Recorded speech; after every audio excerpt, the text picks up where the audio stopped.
दोस्तों, क्या हुआ जब एक कुत्ता यमपुरी पहुंचा और उसने यमराज से मनुष्य जीवन की कड़वी सच्चाई बताई।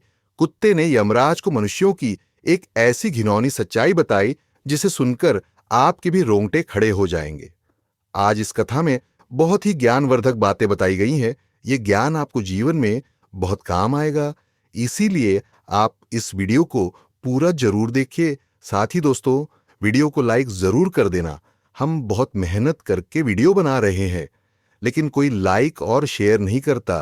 प्लीज आप सभी से रिक्वेस्ट है कि आप हमारे चैनल को सपोर्ट जरूर करें। तो चलिए दोस्तों, शुरू करते हैं। प्राचीन काल की बात है। मध्य देश के हृदय में एक अत्यंत सुंदर और समृद्ध नगरी बसी हुई थी।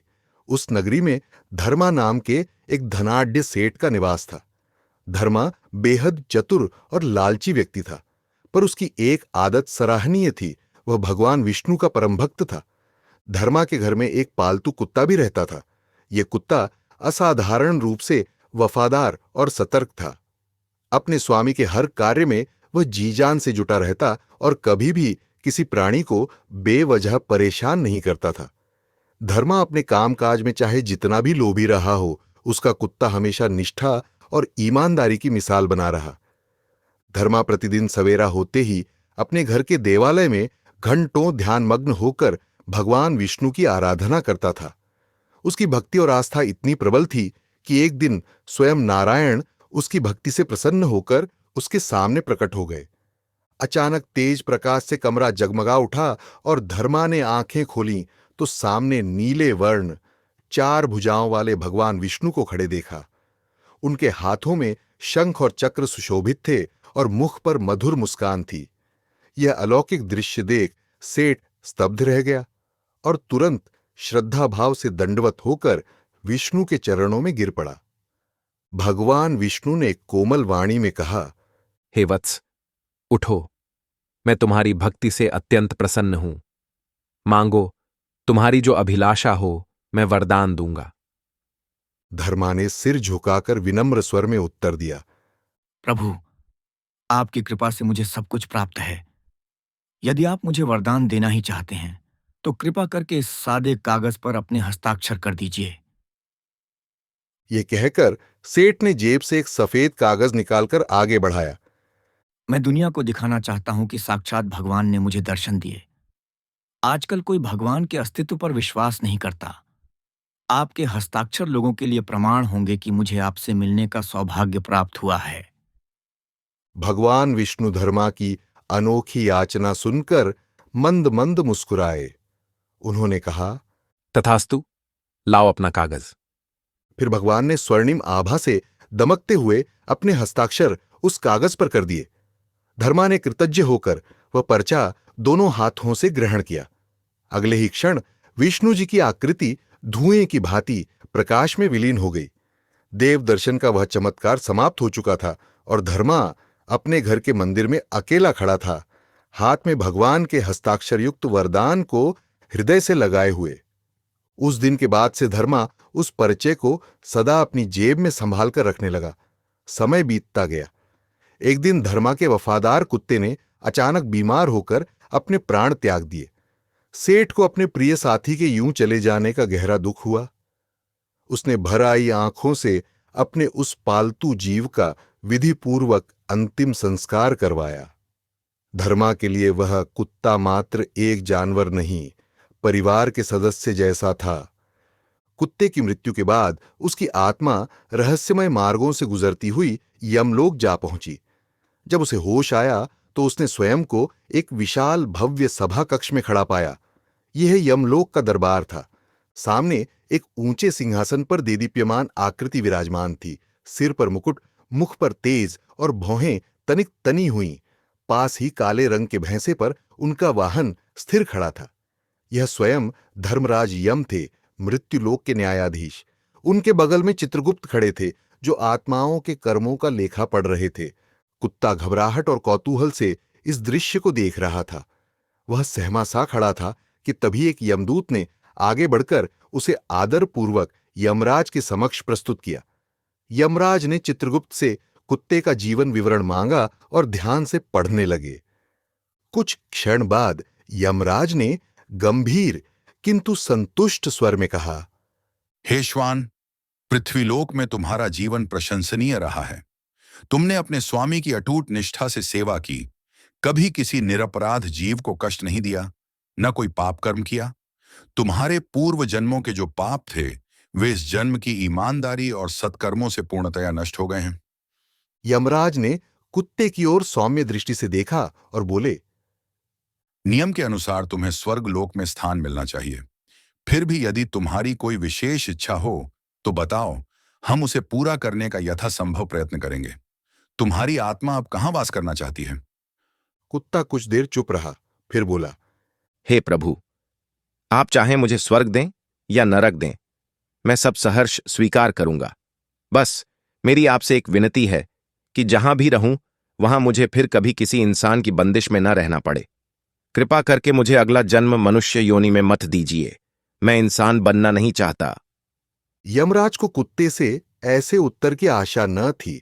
उन्होंने भौहें उठाकर पूछा, तुम मनुष्य जीवन से इतना विमुख क्यों हो?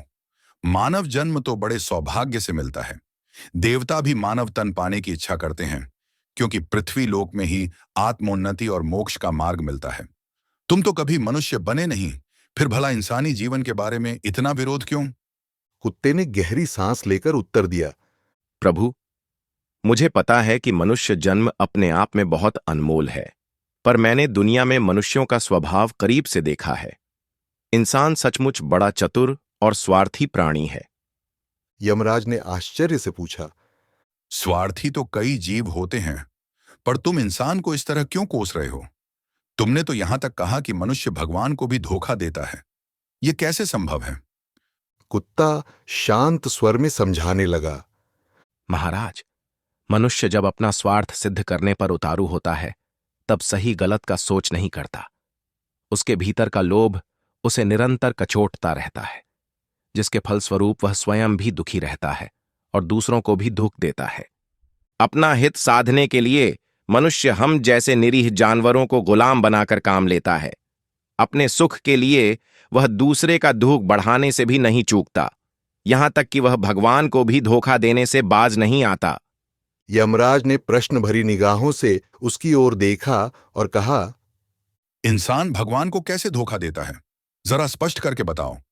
कुत्ते ने उत्तर दिया, जब मनुष्य मंदिर में जाता है तो बड़ी श्रद्धा से विनती करता है, हे भगवान, मेरा यह काम बन जाए तो मैं आपके चरणों में इतना धन चढ़ाऊंगा, आपका भंडारा करूंगा, बहुत से गरीबों में दान दूंगा। पर ये सब बातें वह केवल अपना काम निकलवाने के लिए कहता है। जैसे ही उसका काम पूरा हो जाता है वह अपने वादे से पलट जाता है। फिर कहता है, भगवान के पास तो सब कुछ है, भला मैं उन्हें क्या दे सकता हूं, और किसी दान पुण्य में हाथ नहीं लगाता। मनुष्य आगे बढ़ने की होड़ में अपनों का शोषण करने और एक दूसरे की टांग खींचने में लगा रहता है। न खुद ऊपर उठता है न दूसरों को उठने देता है। अपने स्वार्थ के लिए वह किसी को भी धोखा दे सकता है। उसकी धूर्तता का आलम यह है कि भगवान को भी लालच देकर अपना मतलब साध लेता है और काम निकल जाने पर मुकर जाता है। हे धर्मराज, इंसानों के दुष्कर्म गिनते जाऊं तो शायद मेरी वाणी समाप्त हो जाए, पर उनकी बुराइयों की सूची खत्म नहीं होगी। उनकी चतुराई के आगे देवता भी मात खा जाएंगे।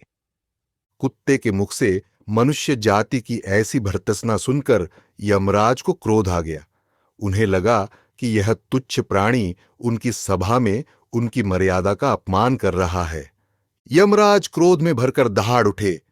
यमराज ने दूतों को आदेश दिया, तुरंत पृथ्वी लोक जाओ और इस कुत्ते के स्वामी धर्मा सेठ को जीवित ही यहां ले आओ।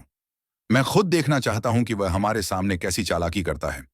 यदि कुत्ता गलत निकला तो इसे नरक में कठोर दंड भोगना पड़ेगा। यमराज का आदेश पाते ही दो बलशाली यमदूत बोले, जो आज्ञा महाराज, और अदृश्य मार्ग से पृथ्वी लोक की ओर प्रस्थान कर गए। कुत्ते ने यह सब सुनकर मन ही मन संतोष की मुस्कुराहट के साथ यमराज को प्रणाम किया। उसे पूरा विश्वास था कि उसका स्वामी एक जीवित मनुष्य यमलोक में आकर जरूर कोई न कोई उलटफेर करेगा।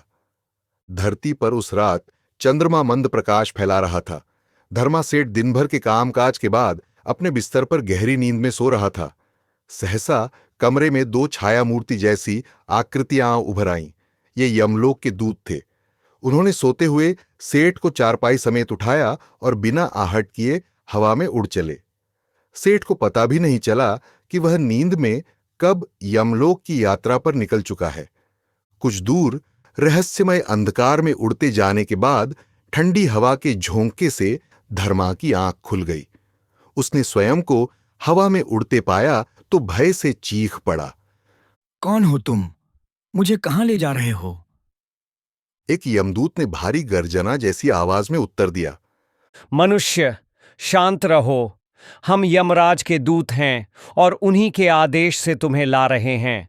तुम्हारे कुत्ते ने यमराज के सामने कहा है कि एक जीवित मानव यहां आकर यमराज को भी मात दे सकता है। उसी बात की जांच करने के लिए धर्मराज ने तुम्हें सशरीर बुलाया है। सेठ ने यह सुनते ही घबराहट पर काबू पाया और सारी स्थिति समझ ली। उसका डर अब चतुराई में बदल चुका था। उसने सोचा, अच्छा, तो मेरे वफादार कुत्ते ने मेरे बारे में ऐसा कहा है। अब मुझे स्वयं को साबित करना होगा।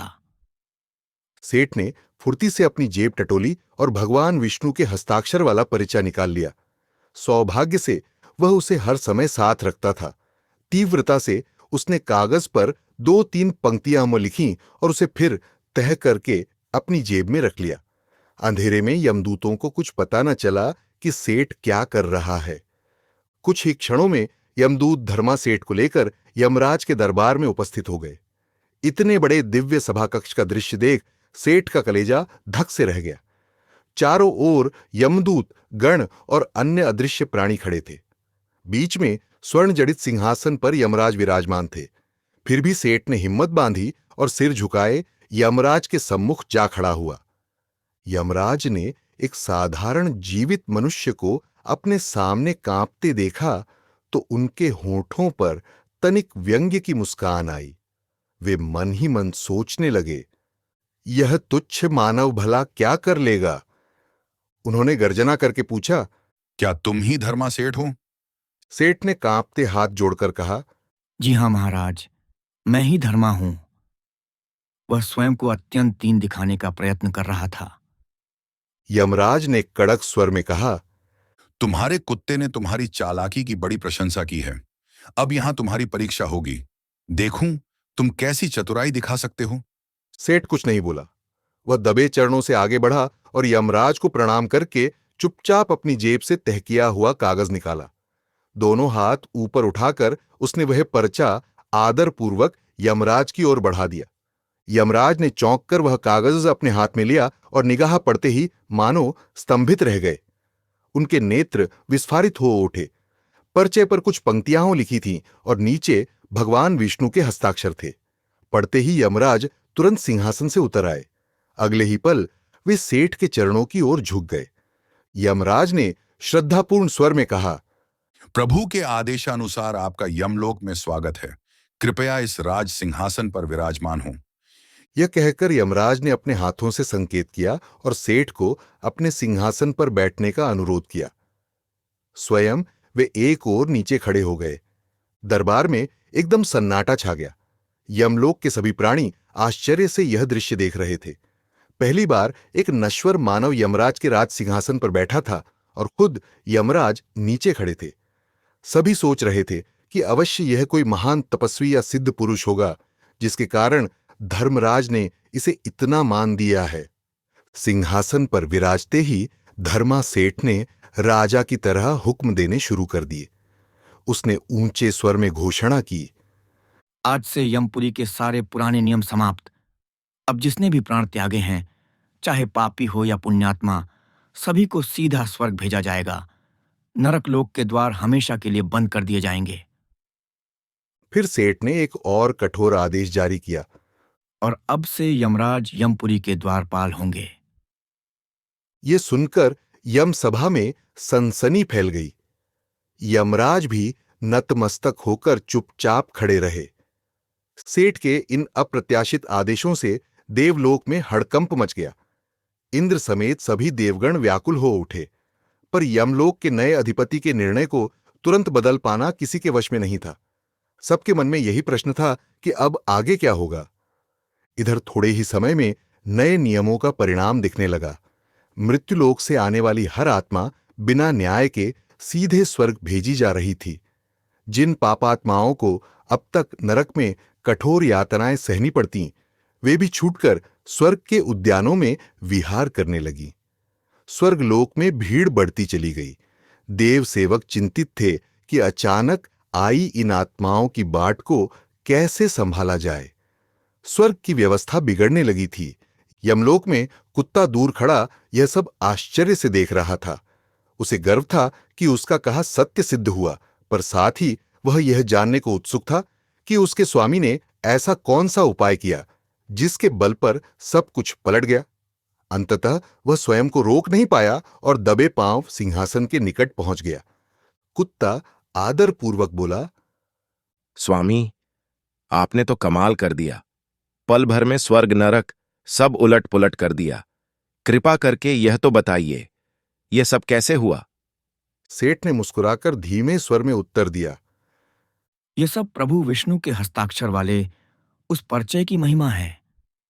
जब यमदूत मुझे ला रहे थे, तब मैंने उसी कागज पर लिख दिया था कि यमराज जिस जीवित मनुष्य को ला रहे हैं, उसे यमलोक की गद्दी पर बैठा दिया जाए। ये विष्णु भगवान का आदेश है। कागज पर भगवान के दस्तखत पहले से मौजूद थे, इसलिए यमराज को लगा कि खुद विष्णु ने यह आदेश दिया है। बस उन्होंने तत्काल मेरा कहा मान लिया। सेठ की चतुराई सुनकर कुत्ता दंग रह गया। वह प्रशंसा भरे स्वर में बोला, मान गए मालिक। इंसानी अक्ल की धूर्तता सचमुच गजब है। जहां चाहो वहां अपना दांव चल ही देती है। आपने तो एक ही चाल में यमराज को मात दे दी। उधर स्वर्ग में बढ़ती अव्यवस्था देखकर देवताओं की चिंता चरम पर जा पहुंची। सभी देवगण भगवान विष्णु के पास गए और यमलोक में हुए अनर्थ की कथा सुनाकर विनती की कि वे हस्तक्षेप करें। विष्णु जी ने अपने भक्तों की पुकार सुनी और तुरंत यमलोक का रुख किया। क्षण भर में भगवान विष्णु यमपुरी के द्वार पर प्रकट हो गए। उन्होंने द्वार पर हथियार लिए यमराज को पहरेदारी करते देखा और भीतर सिंहासन पर एक मानव को विराजमान पाया। यह देख विष्णु जी के चेहरे पर गहरी चिंता छा गई। यमराज ने द्वार पर विष्णु को देखा तो लज्जित होकर उनके चरणों में झुक गए। वे विनीत स्वर में बोले, हे प्रभु, आपकी लीला भी कैसी विचित्र है। थोड़ी ही देर में धरती के एक साधारण मनुष्य को यमराज बना दिया और मुझे द्वारपाल। मैं तो कुछ भी समझ नहीं पाया। भगवान विष्णु ने यमराज को उठने का संकेत किया और गंभीर स्वर में समझाया, यमराज, यह मेरी लीला नहीं, मनुष्य के चतुर दिमाग की कारस्तानी है। मैंने तो आदेश दिया था कि केवल मृत्यु के बाद जीवों को यहां लाया जाए, ताकि उनके सांसारिक दोष उनके शरीर के साथ छूट जाए। लेकिन तुम एक जीवित मनुष्य को यहां ले आए और उसका परिणाम तुम्हारे सामने है। जीवित मनुष्य अपने साथ अपने स्वभाव की सारी चतुराई भी लेकर आता है, जिसे संभालना तुम जैसे देवता के लिए भी कठिन हो गया। यमराज ने सिर झुकाकर अपनी भूल स्वीकार की। इसी बीच विष्णु जी सभा मंडप के भीतर पहुंचे। सिंहासन पर विराजमान धर्मासेठ ने जैसे ही भगवान विष्णु को साक्षात सामने देखा, वह घबरा गया। वह तुरंत सिंहासन छोड़कर घुटनों के बल बैठ गया और कांपती आवाज में बोला, हे विष्णु प्रभु, मुझसे बड़ी भूल हो गई जो मैंने यमलोक में इतना उपद्रव कर डाला। मैं तो बस यमराज को एक जीवित मनुष्य की बुद्धि का बल दिखाना चाहता था। आपके दर्शन करके मैं धन्य हो गया। कृपा करके मुझे क्षमा करें और वापस पृथ्वीलोक भेज दें। भगवान विष्णु ने सेठ को उठने को कहा और कोमल मुस्कान के साथ बोले, वत्स, तुम्हारा उद्देश्य बुरा नहीं था। तुमने यमराज को एक महत्वपूर्ण सीख दी है, इसलिए मैं तुम्हें क्षमा करता हूं। अब तुम्हें पृथ्वीलोक लौट जाना चाहिए। इसके बाद विष्णु जी ने यमराज की ओर मुड़कर कहा, धर्मराज, अब आप पुनः अपने पद पर विराजिए और यमलोक के कार्य संभालिए। जो अव्यवस्था हुई है उसे तुरंत ठीक कीजिए। यमराज ने श्रद्धापूर्वक सिर झुकाकर भगवान की आज्ञा ग्रहण की। तुरंत सेठ को सिंहासन से हटाकर वे फिर अपने स्थान पर आसीन हो गए। विष्णु जी के संकेत पर यमदूत धर्मा सेठ को ससम्मान वापस उसके घर पहुंचाए। सेठ ने पाया कि वह फिर अपने बिस्तर पर जीवित जाग रहा था। उसके हाथ में अब भी भगवान के दस्तखत वाला वही कागज था जिससे उसे पता चला कि यह कोई स्वप्न नहीं, वास्तविकता थी। भगवान विष्णु अपने परम धाम वैकुंठ को लौट गए। उधर यमराज ने शीघ्र ही यमलोक की बिगड़ी व्यवस्था सुधार ली। नरक लोक का द्वार फिर खोल दिया गया और जितनी आत्माओं को अनुचित रूप से स्वर्ग भेजा गया था, उन्हें उनके उचित स्थानों पर लौटा दिया गया। सब कुछ पहले जैसा संतुलित हो गया। यमराज पुनः अपने सिंहासन पर विराजमान हुए और गहरी सांस ली। उनके पास वह कुत्ता विनीत मुद्रा में बैठा था जो अब तक यह सारा घटनाक्रम देख रहा था। यमराज ने कुत्ते की ओर दृष्टि घुमाई। कुत्ता बोल उठा, हे धर्मराज, आपने स्वयं देख लिया कि एक जीवित इंसान की बुद्धि क्या क्या कर सकती है। यही कारण था कि मैं मनुष्य जन्म से सदा बचना चाहता था। मनुष्य जब स्वार्थ में अंधा हो जाता है तो उसे अपने सगे संबंधी भी पराये लगने लगते हैं। लालच में पड़कर वह धर्म अधर्म का भेद मिटा देता है और अनैतिक मार्ग पर चल पड़ता है। जब तक वह धर्म के पथ पर चलता है तब तक सुखी रहता है, पर जैसे ही वह अधर्म अपनाता है, दुख और पतन उसके जीवन को घेर लेते हैं। अंततः उसका सर्वनाश हो जाता है। यमराज ने चुपचाप कुत्ते की बातें सुनी और गंभीर स्वर में कहा, हे श्वान, आज तुमने जो ज्ञान दिया है वह मुझे सदा स्मरण रहेगा। तुम्हारी इच्छा के अनुरूप तुम्हें कभी मानव योनि में जन्म नहीं दिया जाएगा। मैं तुम्हें आशीर्वाद देता हूं कि तुम स्वर्ग लोक में स्वतंत्रता से विचरण करो। वहां तुम पर किसी मानव का कोई बंधन नहीं रहेगा। कुत्ते ने कृतज्ञतापूर्वक सिर झुकाकर यमराज को प्रणाम किया। इस प्रकार एक साधारण कुत्ते ने अपनी बुद्धिमत्ता और सत्यनिष्ठा के बल पर स्वयं यमराज को मानव जीवन का वास्तविक स्वरूप दिखा दिया। यमलोक की सभा में उपस्थित समस्त देवगण और यमदूत निशब्द थे। तो दोस्तों, इस प्रकार से एक कुत्ते ने यमराज को मनुष्य जीवन की सच्चाई बताई है। उम्मीद है आपको यह जानकारी अच्छी लगी होगी। वीडियो को लाइक जरूर करें और कमेंट में जय श्री कृष्ण अवश्य लिखें। साथ ही चैनल को सब्सक्राइब करें। आप सभी का धन्यवाद।